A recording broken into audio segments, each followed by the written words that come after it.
زموږ څوارلسم چې کوم درس دی، څوارلسم لیکچر دی کې موږ په اس کیو ایل کې انزرټ ډیلیټ او اپډیټ کمانډونو سره غواړو ځان بلد کړو. انزرټ ډیلیټ او اپډیټ. کریټ ټیبل موږ تاسو سره مخکې ویل چې موږ ته ټیبل جوړوي. کریټ ټیبل هغې نه سره ټیبل نیم ورکوو، په کې به یې کالمونه اضافه کوو. که زه وایم چې انزرټ انټو اتور ویلیوز وهاج کاما جیګول وهاج، په دې معنی چې موږ اتور موږ سره یو ټیبل په هغې کې دوه کالم وو، اول پکې شارټ نیم وو او دویم پکې ډسپلی نیم وو، یا یوزر نیم وو او ډسپلی نیم وو. نو ځکه موږ لومړی انزرټ انټو اتور ویلیوز مو ورته ویلي چې په وهاج به دا په ترتیب سره لومړی چې کوم تاسو ویلیو انټر کوئ هغه لومړي کالم ته ځي، دویمه چې کومه انټر کوئ دویم کالم ته ځي. نو موږ ځکه دوه ویلیوګانې انټر کړي، که موږ درې ویلیو انټر کوو موږ ته به ایرر راکړي، ځکه موږ سره دغه کامه چې منځ کې ده دا موږ سره سپریټر دی او هر ټکسټ باید په سنګل کوټ یا ډبل کوټ کې وي، ځکه که چېرته موږ ټکسټ په کوټس کې ونه لیکو بیا موږ څه کوو موږ ته به ایرر راکوي. همداسې انزرټ انټو ټاپک نیم ویلیوز ټایم ټیبل چینجز، دلته کولی شئ مخکې تاسو د ټیبل چې کوم کالم نیم دی هغه ولیکئ، اوس یو دی موږ په نیم کې ټایم ټیبل چینجز راغی، که ویې نه لیکئ هم فرق نه کوي. په دې ټیبل کې موږ د کالم نوم نه و لیکلی، موږ ویل چې تاسو په اتور ټیبل کې ډیټا انزرټ کوئ، ویلیوز څه ده لومړي کالم ته به دا راځي، دویم کالم ته به دا راځي، او په دې کې چې کوم دی انزرټ انټو ټاپک نیم چې کوم کالم دی دې ته ویلي تاسو انزرټ کوئ ټایم ټیبل چینجز. دلته موږ سره کالم نوم هم ورته شو کړی دی. ډیلیټ موږ سره ډیټا ډیلیټ کوي، البته ټیبل نه ډیلیټ کیږي، ټیبل به را سره پاتې وي، صرف ډیټا به ورننه شي. او که ډراپ کمانډ موږ تاسو یوز کوو، ډراپ بیا هغه ټیبل ډانچه هم ختموي. ویر موږ اکثره وخت کې لګوو، ورته وایو چې که کله دغه دې کرایټیریا سره سمون خوړ هغه ډیټا ډیلیټ کړه، که چېرته سمون نه خوړ هغه ډیټا مه ډیلیټ کوه. نو په دې کې ویر کلاس ډیر مهم دی، که ویر کلاس ونه لګوو موږ سلیکټ ډیلیټ سلیکټ فرام او ټیبل ووایو، د هغه ټیبل نه ټوله ډیټا ځي، خو البته ډانچه به یې پاتې وي. تاسو وګورئ ډیلیټ فرام اتور ویر یوزر نیم از اکول ټو وهاج، اتور کې چې کوم وهاج دی هغه به لرې شي، شریفي او خطاب به اوس هم پاتې وي، ټیبل به هم وي، هغه نور اتوران به هم وي، صرف د یو اتور به ورنه ختم شي. یا زه ډیلیټ فرام آرټیکل ویر آی ډي از اکول ټو 2، موږ هلته دوه ورکړی دی چې د کوم ټیبل آی ډي دوه دی هغه څنګه که هغه ډیلیټ که، سمه ده، هغې نه بغیر بل چا سره کار مه لره. یا زه وایم چې ډیلیټ فرام آرټیکل ویر آی ډي ان چې کوم کمانډ دی ته نسټډ کویریز وایي، په یو کویري کې نه بله کویري، موږ چې ډیلیټ فرام آرټیکل ویر آی ډي ان بیا نه راځم هغې ټیبل کې نه بل سرچ کوم، بیا ورته وایم چې سلیکټ آرټیکل آی ډي فرام ریلیونټ فار ویر کورس از اکول ټو میثس، موږ یو ټیبل نه لاړو بل ټیبل ته مو جمپ کړه، هغې کې مو نه بیا سرچ وکړه، دې ټیبل کې مو ورته ویل چې تاسو ډیلیټ کړئ هغه څه، هغه آرټیکل ډیلیټ کړئ، ډیلیټ کوو آرټیکل ډیلیټ کوو، خو نه بل ریلیونټ فار ته لاړو، هلته وایو چې کوم کورس میث سره ریلیونټ دی د هغه ریلیونټ یا د هغه اړوند آرټیکل ډیلیټ کوي. دې ته موږ نسټډ کویري وایو، چې د یو کویري باندې لاړ شي یو ټیبل نه بل ټیبل ته سرچ هلته وکړي، په هغې کرایټیریا باندې هغه کرایټیریا پیدا کړي او د هغې مطابق په دې ټیبل کې به ډیټا ډیلیټ کړي. او که زه وایم چې ډیلیټ فرام ټاپک، ټاپک چې څه دي وټ ایور هر څه دا به ورنه ټول ډیلیټ کړي. ویر مخکې ما چې دغه هغه کلاس دی موږ سره چې کوم مخکې ما سره هغې سره یو شی وي، سیټ کلاس باندې موږ هغه سیټ کوو. an additional set class specifies the attributes to be modified in their new values، موږ هغې سره سیټ سره موږ نوې ویلیو څنګه کوو سیټ کوو. تاسو وګورئ که زه اپډیټ ته راشم،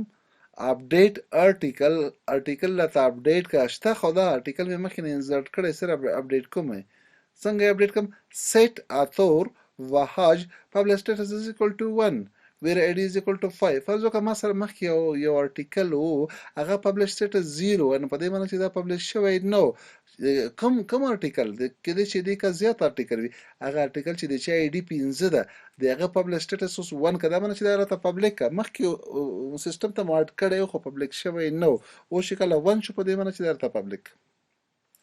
تاسو دا بله کویري ګورئ ډېره خوندوره، که چېرته یو کمپنۍ غواړي چې خپل ټولو کارمندانو ته 10% هغه ته په تنخواه کې اضافه والی راولي، نو تاسو از ا کمپیوټر انجینیر که تاسو سیسټم ته ناست یې څه به کوئ، ډېر ساده،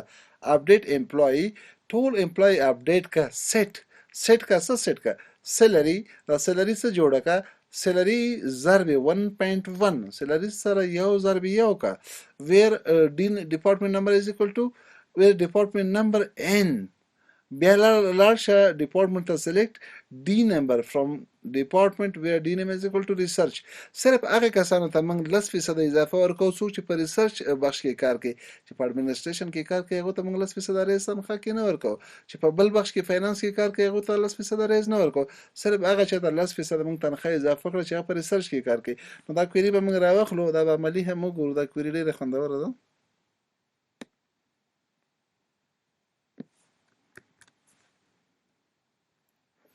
دا عمله نګورو دلته راشئ موږ سره کمپني ډیټابیس شته دی اول به کمپني ډیټابیس کې زه ولیکم چې سلیکټ ما سره سلیکټ که څه employee dot first name او employee dot salary دا لکم ټیبل نه from employee ټیبل نه ماته دا دوه شیونه راوخله د هغوی اول نوم راته راوخله د دې کارمن او د هغه تنخواه راته راوخله اوس به موږ وګورو موږ ته به دوه شیونه شو کې تاسو وګورئ کوم ځای کې مو اشتباه کړی select employee dot f name employee dot salary from employee بیا به وګورو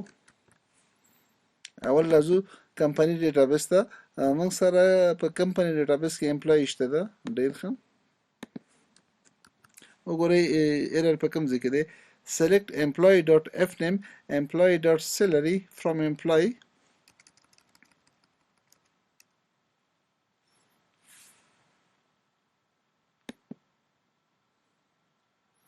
کوم ځای کې ایرر ماته ښایي چې ایرر دی زه به امپلوي ټیبل کې وګورم چې امپلوي ټیبل کې ما سره څه دی امپلوي ټیبل به ډسکرایب کو کېدای شي ما د کوم کالم نیم غلط کړی ډسکرایب امپلوي به وګورو تاسو وګورئ په امپلوي کې ما سره فرست نیم شته دی میډل نیم هم شته لاست نیم هم شته دی او د هغه سیلري هم شته دی ډېر ښه دواړه په کوم ټیبل کې دي په امپلوي کې دي اوس راشئ دلته ووایئ select कराता employee dot first name comma employee dot salary from which table from employee صحیح ده دا د موږ ته یو خو ده عبدالرحمن چې کوم دی تنخواه نه لري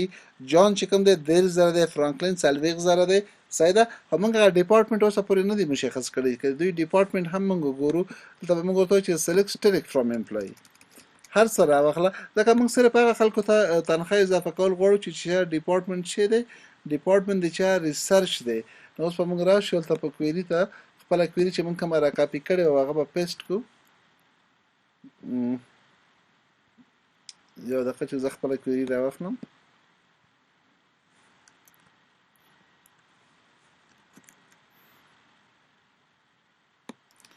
دا کویري موږ د ځای نه کاپي کړې وه او موږ وایو چې هغه خلکو ته رایز ورکړه څوک چې په ریسرچ ډپارټمنټ کې کار کوي هغو ته 10% شی ورکړه په تنخواه کې اضافه ورکړه سمه ده ډېر ښه څلور رو افیکټډ شوې په دې معنی چې موږ سره څلور کسان کار کوي که اوس موږ تنخواه وګورو د دوی select employee dot first name comma employee dot salary کوم ټیبل نه from employee اوس به وګورو تاسو وګورئ په ځینو تنخواهګانو کې اضافه راغلی دا مخکې 10,000 اوس 3,000 شو په دې معنی چې 10% تنخواه زیاته شوه دا 40,000 اوس 40,000 شو دا 50,000 اوس 55,000 شو نو هغه کسان څوک چې په دغه ډپارټمنټ کې کار کوي صرف د هغوی تنخواه 10% اضافه شوه نو کوم کس چې دی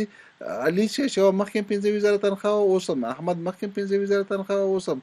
جنیفر مخکې 43,000 تنخواه اوس هم 43,000 تنخواه دی نو موږ صرف خاص یو کټګوري ته هغه چاته مو 10% تنخواه کې اضافه والی ورکړه څوک چې په ریسرچ ډپارټمنټ کې کار کوي